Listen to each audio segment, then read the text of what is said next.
नमस्कार. आपण बघत आहात क्राईम नामा महाराष्ट्र. खाकीतील दुर्गा या आपल्या सिरीजमध्ये आपले पुन्हा एकदा स्वागत आहे. माझ्यासोबत आहेत उमाताई घोरपडे. यांनी आपल्या आयुष्याचे सुमारे 35 वर्ष खाकी वर्दीला दिले आहेत आणि या खाकी वर्दीमध्ये त्यांचे काय अनुभव आहेत हे आपण त्यांच्याकडून आज जाणून घेणार आहोत. मॅडम, आपले स्वागत आहे खाकीतील दुर्गा या आमच्या सिरीजमध्ये. सुरुवातीला आपण पोलीसमध्ये येण्याचा जे विचार केला तो कशामुळे? पहिले अगोदर सर्वांना नमस्कार. माझे नाव उमा घोरपडे, सहाय्यक पोलीस उपनिरीक्षक. मी भरोसा सेल येथे कार्यरत आहे. आणि आता आपण प्रश्न केलेला आहे पोलीस खात्यामध्ये येण्याचे कसे ठरवलेले मी. तर मी पोलीस खात्यामध्ये येण्याचे याचा एक असं आहे की आमचे वडील SRPमध्ये होते. तर त्यांना मी नेहमी वर्दीमध्ये बघत होते. तर कुठंतरी त्यांना वर्दीत बघून असं वाटायचं की ही वर्दी मी घालू शकते का कधी, असं माझ्या नेहमी मनात यायचं, असं विचार येत होता. आणि मग एक दिवस वडिलांना विचारलं की बाबा मी पोलीस होऊ शकते का? ते म्हणे हो, होऊ शकते. आणि मग तेव्हा त्याच्यानंतर माझं एकच लक्ष होतं की कधीतरी मी खाकी वर्दी अंगात घालणार. आणि त्याच्यामुळं मग मला पोलीस म्हणजे वडिलांना प्रेरणा दिलेली आहे मला की बाबा ठीक आहे, तुझी इच्छा आहे पोलीस खात्यात जायची तर तू प्रयत्न कर, अभ्यास कर आणि बाकीच्या गोष्टी मग पुढं बघू आपण काय करायचं, तर तू पहिले अभ्यास कर. म्हणजे तुम्हाला पोलीसमध्ये येण्याची जी एक लगन लागली होती किंवा जी आवड निर्माण झाली ती वडिलांकडून. मग आपण केव्हा पोलीसमध्ये आला? मी 1991 साली पोलीस खात्यामध्ये आलेली. आपण खात्यामध्ये आलात त्यानंतर सगळ्यात जास्त आनंद कोणाला झाला? सर्वात जास्त आनंद म्हणजे माझ्या आईला आनंद झाला होता की तिला म्हणजे तिचं इच्छा होती की मी पोलीस बनावं. आणि जेव्हा मी पोलीस झाले तर सर्वात जास्त माझ्या आईला आनंद झाला होता. आज नवरात्री सुरू आहेत आणि आपण नवरात्रीमध्ये बघत असता की जवळजवळ प्रत्येक घरातून जी मुलगी आहे, महिला आहे, त्या नटून थटून दांडिया खेळायला जातात.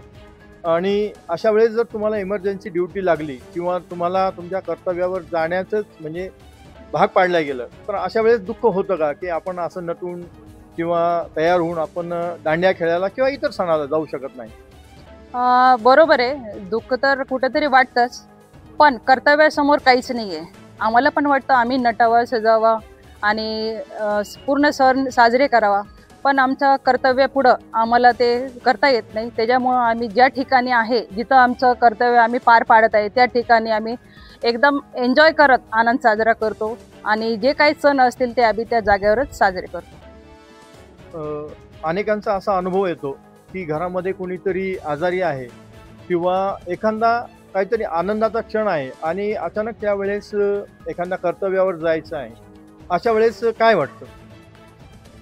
एखाद्या वेळेस समजा जर घरामध्ये काही अडचण असली किंवा आजारी असलं कोणी किंवा आणखी दुसरं काही कारण असलं, त्या टायमाला अचानक आमची ड्युटी जर लागली तर थोडासा आम्हाला खेद होतो की बा आता आपल्या घरात अशी परिस्थिती निर्माण आहे आणि आपण आता कसं करायचं, काय करायचं. तर त्यावेळेस आम्ही वरिष्ठांना सांगतो आणि त्या टायमाला आमचे वरिष्ठ ते बी आम्हाला समजून घेतात आणि त्या टायमाला तेवढं आम्हाला ते सहकार्य करतात. एखादा असा प्रसंग की एखादी कुठली केस तुम्ही हँडल केली आणि त्या केसमध्ये हँडल करत असताना कुठून दबाव आला की या प्रकरणामध्ये कमी लक्ष घाला किंवा दुर्लक्ष करा, असा काही प्रसंग आहे का? असे प्रसंग तर भरपूर आलेले आहेत, पण काही ठिकाणी असं पण आम्हाला म्हणजे अनुभव आलेला आहे की जी समोरची व्यक्ती आहे त्यांनी जर आम्हाला सांगितलं की बाबा अशा अशा व्यक्तीचं आहे, पण त्यांचं असं म्हणणं असतं की जर त्यांनी खरंच काही जर म्हणजे त्यांच्यावर जर तुम्ही जे तपास वगैरे जे करता आणि ते जर योग्य असेल तर तुम्ही कायदेशीर कारवाई करू शकता. आणि दबाव वगैरे तर माझ्या अनुभवापर्यंत आजपर्यंत असं काही झालेलं नाही आहे किंवा घडलेलं पण नाही आहे. एखादा असा गुन्हा ज्यामध्ये तुम्ही तपास करत असताना असं वाटलं का की नाही गाड्या हा आपण जो तपास केलाय याच्यामध्ये आपण कोणावर तरी अन्याय केलाय, असं कधी झालंय? नाही, असं तर केलं नाही. सदर बाजारमध्ये असताना माझ्याकडे बीट होती, कालीकुर्ती चौकी होती मी तिथं तपास केलेला आहे सदर बाजारला.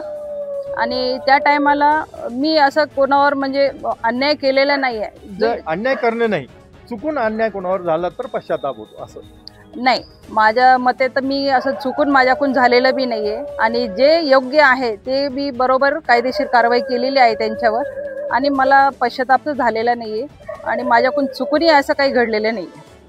आता आपण ज्या याच्यावर आहात, पदावर आहात, तिथे काय अनुभव आहे? आता मी सध्या भरोसा सेल येथे आहे. भरोसा सेल येथे मी 2 वर्षापासून नेमणुकीस आहे. तर तिथं नवरा बायकोचे जे काय घरात वाद वगैरे होतात तर त्याच्या तक्रारी आमच्याकडे येतात. त्या तक्रारी आल्यानंतर आम्ही त्यांचे अर्ज वगैरे घेतो आणि त्यांना तारखेला बोलवतो. त्याच्यानंतर आम्ही त्यांना समुपदेशन करतो. तर हे पूर्ण 2-2.5 महिने ही कार्यवाही चालते आणि त्याच्यामध्ये आम्ही त्यांचा आपसामध्ये तडजोड चांगल्या रीतीने करून देतो. आता ज्या ठिकाणी तुम्ही आहात तिथे हुंडाबळीच्या केसेस येतात का? बरोबर आहे. आमच्याकडं जे वाद होतात त्याच्यामध्ये समजा घरचे लोक असतात, तुझ्या वडिलाकडून पैसे घेऊन ये, किंवा तुला 2 मुलीच झाल्या, किंवा काही आणखी इतर कारणे असतात, दारू पिणे, पुन्हा काम न करणे, उठसूट सांगणे की जा तुझ्या घरून पैसे घेऊन ये, आपल्याला पैसे नाही, त्याच्यावरून तिला मारझोड करणे. त्याच्यामुळे ती तक्रारदार आमच्याकडे येते आणि तक्रार दाखल करते. आपण जर अनेक केसेस बघितल्या तर असंही लक्षात येतं की काही कारण नसताना सुद्धा काही महिला खोटा आरोप आपल्या सासरकडील मंडळींवर करतात आणि त्यामुळेच आता न्यायालयाने असंही दिलं की एखादी हुंडाबळीची केस आली तर त्यामध्ये त्वरित ॲक्शन न घेता त्याचा तपास करून नंतर त्याच्यावर कारवाई करण्यात यावी. याचा अर्थ असा आहे का की खरंच बोगस केसेस असतात? आता मी आतापर्यंत 2 वर्षात बघितलेलं आहे, आमच्या भरोसा सेल येते अशी एकही खोटी तक्रार आलेली नाही आहे. आम्ही काय करतो, तक्रार आल्यानंतर पहिले दोन्ही पार्टीला बोलवतो आणि पूर्णपणे त्यांची चौकशी करतो. त्याच्यानंतर आम्हाला म्हणजे असं समजतं की ही तक्रार खोटी नाही आहे. जो तिच्यावर अन्याय होतो ती बरोबर सांगत आहे, खोटं बोलत नाही. काही असं आहे तुमच्याकडे जे तुमच्या मनात आहे ते तुम्ही आज इथे कॅमेऱ्यावर बोलून आपल्या मनातून जे इच्छा असेल त्या सांगण्यात यावं? बस मला एवढंच सांगायचं की आपल्या प्रत्येक घरामध्ये देवी आहे, बरोबर आहे. तर प्रत्येक घरात देवी आहे हे तुम्हाला सर्वांना माहीत आहे. अन्नपूर्णा बनवून ती पाणी भरते, बरोबर आहे. दुर्गा बनवून ती संकटाला तोंड देते. काली बनवून ती आपल्या परिवाराचं रक्षण करते. सरस्वती बनवून ती आपल्या मुलांना शिकवत देते. तर तुम्ही तिची पूजा करू नका, पण कमीत कमी तुम्ही स्त्रियांचा सन्मान तरी करा. बस एवढंच सांगू इच्छित. आपण वेळात वेळ काढून आमच्या या हातीतील दुर्गा या सिरीजला वेळ दिला त्याबद्दल आपले खूप खूप धन्यवाद. Thank you sir.